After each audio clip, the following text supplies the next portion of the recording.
বিয়ে শাদীর মাধ্যমে মানুষ বিশৃঙ্খলা থেকে, ফিতনা থেকে আর আল্লাহর জমিনে পারিবারিক সামাজিক অশান্তি থেকে মুক্তি লাভ করতে পারে।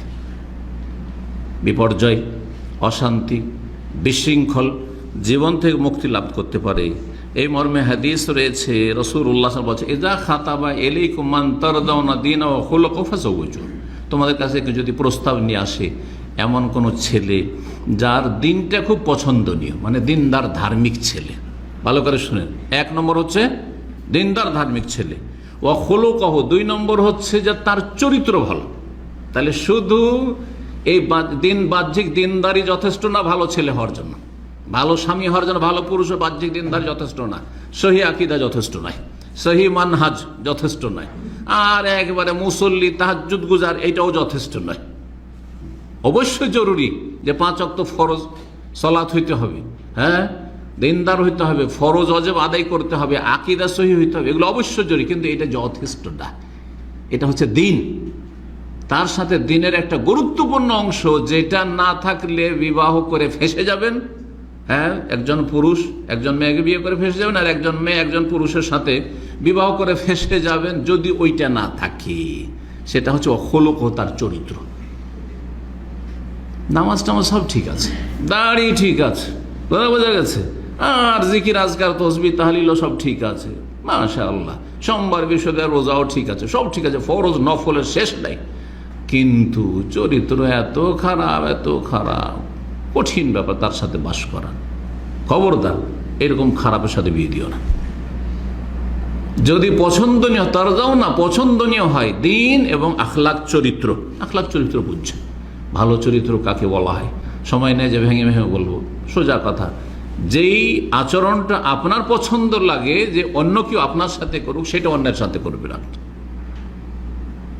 একজন পুরুষ নিজেকে একটা মেয়ের জায়গায় রেখে চিন্তা করেন তো, আপনি যদি একজন মেয়ে মানুষ হইতেন আর আপনার সাথে আপনার স্বামী যদি এইরকম নির্যাতন করতো যেটা আপনি করছেন, তো আপনাকে কেমন লাগতো? ব্যাস এইটুকু বুঝলে হয়ে যায় যে আমি চরিত্রবান না মানে চরিত্রহীন। এইরকমই একজন মেয়েকে বলবো যে তুমি যদি একজন পুরুষ হতে আর তুমি বিয়ে করতে, আর তোমার মতো খারাপ ভাষা যদি তোমার সাথে প্রয়োগ করতো, তাহলে কেমন লাগতো তোমাকে? জি, চিন্তা করেন। তো চরিত্র ভালো হতো। চরিত্র ভালোর একটা দিক হচ্ছে সতীত্ব। এই নয় যে এইদিকে বিয়ে করে আছে আর ওইদিকে ধান্দা করছে, স্বামী প্রবাসে গিয়েছে আর এইদিকে ও হারামে ডুবে আছে, পরকীয়া প্রেমে লিপ্ত, অথবা তার স্বামী এইরকম না, তাহলে এটা চরিত্র হলো না? চরিত্রহীন, কিন্তু পশুর চরিত্র, এটা পশুর চরিত্র। কারণ পশুর যৌনাচার একটার সাথে সীমিত না, সামনে যেটা পেল হয়ে গেল। তা আপনিও ওই রকম, তো পশুর চাইতে ভিন্নতা আপনার মধ্যে কি থাকলো? তাহলে আপনার জন্য আল্লাহ রাব্বুল পবিত্র সম্পর্ক, সেটা হচ্ছে স্বামী স্ত্রী সম্পর্ক, স্বামী স্ত্রী সম্পর্ক। তো যদি দিন আর আখলাক পছন্দনীয় হয়, ফাযাওওয়িজুহু, আর প্রস্তাব নিয়ে আসে সেই ছেলে বা সেই ছেলের পক্ষ থেকে, তো বিয়ে দিয়ে দাও।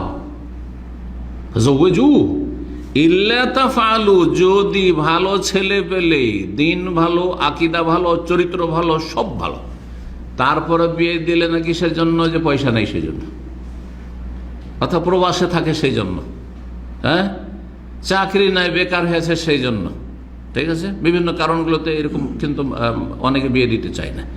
যদি এমনটা করো যে বিয়ে দিলে না অথচ কোয়ালিটি সব ঠিক আছে, যেটা দিন ইসলামের কোয়ালিটি, দিন আখলাক ঠিক আছে, তাকুন ফিতনাতুল ফিল আরদি ওয়া ফাসাদুন কবীর, তাহলে দুনিয়াতে বড় ফিতনা সৃষ্টি হবে এবং ফাসাদুন আরিদ, বিশাল অশান্তি সৃষ্টি হবে, বিশৃঙ্খলা সৃষ্টি হবে, ফিতনা ফাসাদ সৃষ্টি হবে। যখন বিবাহ হবে না, আজকাল অনেক মেয়েরা কিন্তু পড়ার নামে 20-22 বছর বয়সে বিয়ে করতে চায় না। ওই মেয়েগুলো যখন 28-30 চলে যায়, তখন হাহাকার অবস্থা, হাই যাবো কোথায়, বাপের বাড়ি কতদিন থাকবো, তখন হুঁশ হয়। যখন হুঁশ হয়েছে, এমন বয়সে চলে গেছে, মাস্টার ডিগ্রি করা হয়ে গেছে, পড়া হয়ে গেছে, এখন বাড়িতে মানসিক অশান্তি, ভাবির পক্ষ থেকে জুলমের শিকার হচ্ছে, ভাইয়ের বাড়ি আর থাকা চলবে না, বাপ মা বুড়ো হয়ে গেছে, অকেজ হয়ে গেছে, ওদেরই দেখাশোনার লোক নেই, ভাইয়েরা দেখার তো আমাকে কে দেখবে, তখন বিয়ের জন্য ভালো ছেলে খুঁজে, আর ছেলে পায় না খুঁজে। বাস্তব সত্য কথা বলছি না? এই জন্য না, কখনো না 20-22-এর বেশি যেতে দেবেন না মেয়েদের বিয়ের ক্ষেত্রে। এটা খুব বেশি বলছি। 18 থেকে শুরু করে 22-এর মধ্যে বিয়ে দেন। আইন যখন করা হয়েছে হয়তো বৃহৎ স্বার্থে করেছে, কারণ অনেক সময় 15-16 বছর বয়সে অনেক মেয়ের নিজের পরিণাম বুঝে না, চলতে জানে না, যার ফলে ভালো মেয়েও গিয়ে হয়তো বদনাম হয়ে যায়, বিভিন্ন কারণ হয়ে যাচ্ছে। তো যার ফলে ঠিক আছে 18 থেকে 22-এর মধ্যে বিয়ে দিয়ে দেন।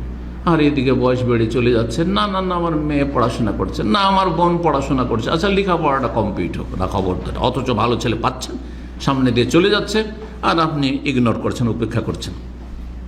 ফিতনা ফাসাদ সৃষ্টি হয়। তিরমিজির হাদিসটি হাসান, আল্লামা আলবানী রাহিমাহুল্লাহ হাদিসটি তার কয়েকটি কিতাবে ইরওয়াতে নিয়েছেন। আর সিলসিলা সহিহার 1022 নম্বর হাদিস, তিরমিজির 1004 নম্বর হাদিস।